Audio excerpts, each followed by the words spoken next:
Hormuz প্রণালীর নামটা শুনলেই কেমন একটা টান টান উত্তেজনা নুক্ষিয়ে যায়, তাই না?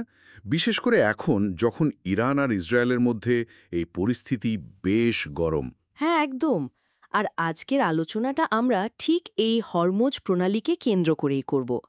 কিছু সূত্র থেকে আমরা দেখব এর গুরুত্বটা ঠিক কোথায়। হুম কিভাবে এই জলপথটা ইরান ইসরায়েল উত্তেজনার একটা কেন্দ্রবিন্দু হয়ে উঠছে, সেটাই দেখার বিষয়। ঠিক, আমরা সূত্রগুলো ঘেটে বোঝার চেষ্টা করব কেন এটা এতটা ভাইটাল। ইরান এটাকে কিভাবে একটা কৌশলগত হাতিয়ার হিসেবে ব্যবহার করতে পারে, বিশেষ করে ইসরায়েলের সাথে যদি সংঘাত বাঁধে, আর এর প্রভাবটা সারা বিশ্বে কেমন হতে পারে। আচ্ছা, তাহলে শুরুতেই এর ভৌগোলিক অবস্থানটা আরেকবার একটু ঝালিয়ে নেওয়া যাক। এটা তো পারস্য উপসাগর আর ওমান উপসাগরকে যুক্ত করেছে, তাই না? হ্যাঁ, ঠিক তাই। এর একদিকে পড়ছে ইরান, উত্তর দিকটা, আর দক্ষিণে আছে সংযুক্ত আরব আমিরাত আর ওমানের একটা অংশ, মাসানদাম পেনিনসুলা। আর এটা তো বেশ সরু একটা জায়গা। খুবই সরু, সবচেয়ে সংকীর্ণ যে অংশটা সেটা মাত্র ৩৩ কিলোমিটার চওড়া। ভাবুন একবার। মাত্র ৩৩ কিলোমিটার? হ্যাঁ, আর জাহাজ চলাচলের জন্য যে দুটো লেন আছে সেগুলো তো আরও সরু, প্রতিটা মাত্র ৩ কিলোমিটার চওড়া। এইটুকু সরু জলপথ দিয়েই কিন্তু বিশ্বের বিপুল পরিমাণ তেল পরিবহন হয়। ঠিক কতটা বিপুল?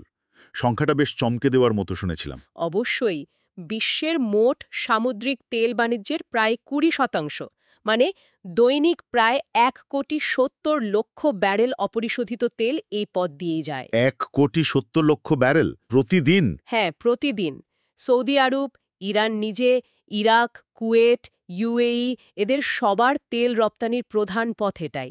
শুধু তাই না, কাতার তাদের লিকুইফাইড ন্যাচারাল গ্যাস বা এলএনজির প্রায় পুরোটাই এই হরমুজ প্রণালী দিয়েই পাঠায়। তাহলে একে যে গ্লোবাল চোক পয়েন্ট বলা হয় সেটা একদমই যথার্থ। সামান্য কিছু ঘটলেই তো পুরো সাপ্লাই চেন। ঠিক ধরেছেন, সামান্য এদিক ওদিক হলেই পুরো বিশ্ব অর্থনীতিতে তার প্রভাব পড়ে। আর ঠিক এই কারণেই এই স্ট্র্যাটেজিক লোকেশনের জন্যে ইরান এখানে একটা বিশেষ সুবিধা পায়। কি ধরনের সুবিধা? দেখুন, প্রণালীর পুরো উত্তর উপকূলটা ইরানের নিয়ন্ত্রণে। সেখানে ওদের শক্তিশালী নৌঘাঁটি আছে, মিসাইল ব্যাটারি বসানো আছে, প্রচুর দ্রুতগতির বোট, ড্রোন ইউনিট, সামরিক দিক থেকে ওরা বেশ প্রস্তুত। হুম তার মানে যদি ইসরায়েল বা আমেরিকার সাথে ওদের বড় ধরনের সংঘাত লাগে, ওরা এই জায়গাটাকে কাজে লাগাতে চাইবে। অবশ্যই চাইবে। এটা ওদের হাতে একটা বড় ভূরাজনৈতিক অস্ত্র। ওরা এই প্রণালীটাকে ব্যবহার করে একটা চাপ তৈরি করতে পারে। কি করতে পারে ওরা? প্রণালীটা কি পুরোপুরি বন্ধ করে দিতে পারে? দেখুন, পুরোপুরি বন্ধ করে দেওয়াটা হয়তো বেশ কঠিন। আর সেটা করলে ইরানের নিজের অর্থনীতিতেও ব্যাপক ক্ষতি হবে, কারণ ওদের নিজেদের তেলও তো এই পথে যায়। কিন্তু কিন্তু ওরা জাহাজ চলাচল ব্যাহত করতে পারে, ঝুঁকি বাড়াতে পারে, হুমকি দিতে পারে। ধরুন সমুদ্রে মাইন পেতে রাখল, অথবা ওদের দ্রুতগতির বোট বা ড্রোন ব্যবহার করে কোনো তেল ট্যাঙ্কার বা বাণিজ্যিক জাহাজে চোরাগোপ্তা হামলা করল। একটা অনিশ্চয়তা তৈরি করা, যাতে জাহাজ কোম্পানিগুলো ভয় পায়। ঠিক তাই, ভয় আর অনিশ্চয়তা তৈরি করা। আর মনে রাখতে হবে, ইরান কিন্তু আগেও এরকম করেছে বা করার হুমকি দিয়েছে। যেমন ধরুন ২০২০ সালে কাসেম সুলেমানিকে হত্যার পর ওরা হুমকি দিয়েছিল। আবার ২০২৩-২৪ সালেও যখন সিরিয়া, লেবানন বা গাজায় প্রক্সি সংঘাত বাড়ছিল, তখনও কিন্তু ইরান এই অঞ্চলে ট্যাঙ্কার আটকে করেছে, উত্তেজনা বাড়িয়েছে। তার মানে মূল লক্ষ্যটা হলো আন্তর্জাতিক তেলের বাজারে একটা ধাক্কা দেওয়া, যাতে পশ্চিমা দেশগুলো চাপে পড়ে। একদম।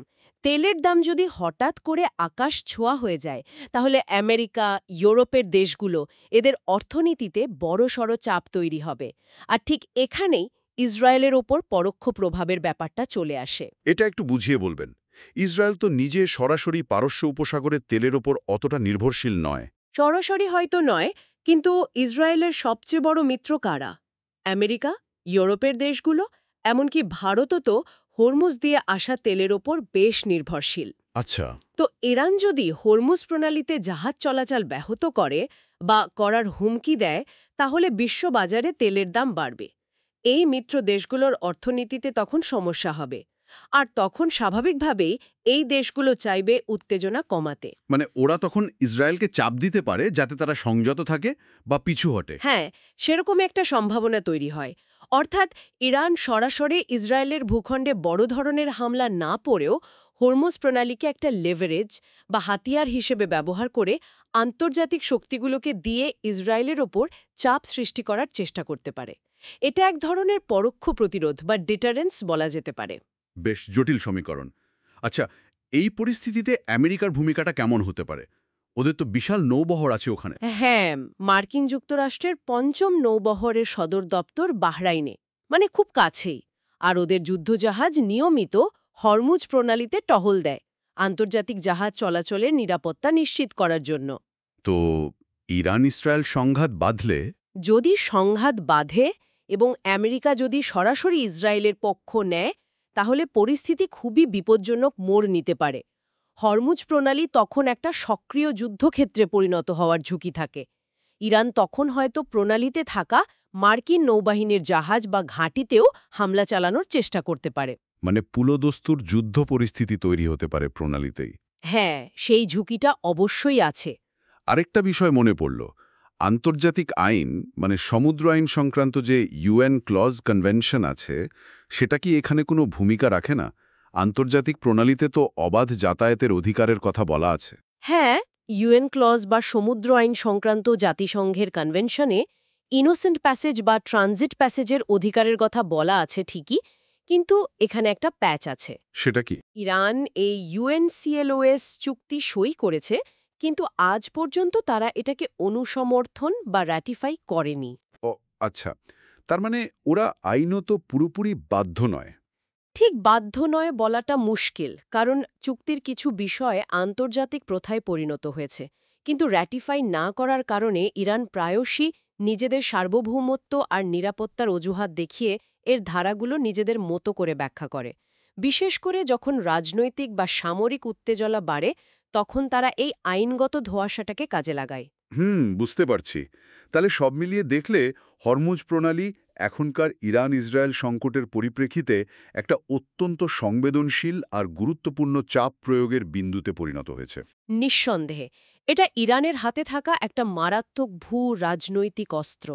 দেখুন, সরাসরি ইসরায়েলের সাথে সর্বাত্মক যুদ্ধে না গিয়েও ইরান এই প্রণালীকে ব্যবহার করে বিশ্ব অর্থনীতিতে একটা বড়সড় ঝাঁকুনি দেওয়ার ক্ষমতা রাখে। আর তার মাধ্যমে আন্তর্জাতিক সম্প্রদায়কে, বিশেষ করে পশ্চিমা শক্তিগুলোকে ইসরায়েলের উপর পরোক্ষ চাপ সৃষ্টি করতে বাধ্য করার একটা সুযোগ পায়। মানে এটা ইরানকে আন্তর্জাতিক দরকষাকষি টেবিলে একটা বিশেষ সুবিধা দেয়। একদম, এটা তাদের পরোক্ষ প্রভাব বিস্তারের একটা বড় জায়গা। এই পুরো আলোচনা থেকে একটা প্রশ্ন কিন্তু মাথায় ঘুরছে। যখন বিশ্ব অর্থনীতি মানে জ্বালানি নিরাপত্তা এরকম একটা সংকীর্ণ জলপথের ওপর এতটা নির্ভরশীল, তখন কি এই নির্ভরতা কমানোর বা ভবিষ্যতে এ ধরনের চোক পয়েন্টগুলোকে অস্ত্র হিসেবে ব্যবহার হওয়া থেকে বাঁচানোর কোনো বাস্তবসম্মত পথ আছে? মানে কোনো বিকল্প রুট বা দীর্ঘমেয়াদী কূটনৈতিক কৌশল? এটা সত্যি একটা খুব বড় প্রশ্ন। এর উত্তরটা সহজ নয়।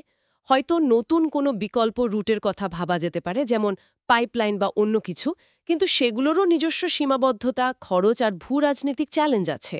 হুম আবার জ্বালানির উৎস হিসেবে তেল বা গ্যাসের উপর নির্ভরতা কমানো, মানে নবায়নযোগ্য শক্তির দিকে যাওয়া, সেটাও একটা পথ। কিন্তু সেটা সময় সাপেক্ষ, আর কূটনৈতিক সমাধান সেটার জন্য তো সংশ্লিষ্ট সব পক্ষের সদিচ্ছা আর গভীর বোঝাপড়া দরকার, যা এই অঞ্চলে সবসময় থাকে না। তার মানে আপাতত এই ঝুঁকি নিয়ে বিশ্বকে চলতে হবে। আপাতত তো সেরকমই মনে হচ্ছে।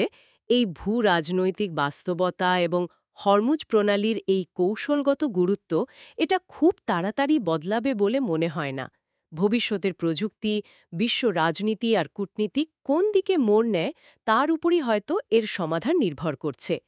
এটা একটা এমন প্রশ্ন যা আমাদের সবাইকে ভাবতে বাধ্য করে।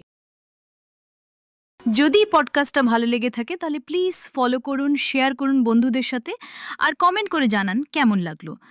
আপনাদের সাপোর্টই আমাদের নতুন নতুন কন্টেন্ট আনার ইন্সপিরেশন। ধন্যবাদ। দেখা হবে নেক্সট এপিসোডে।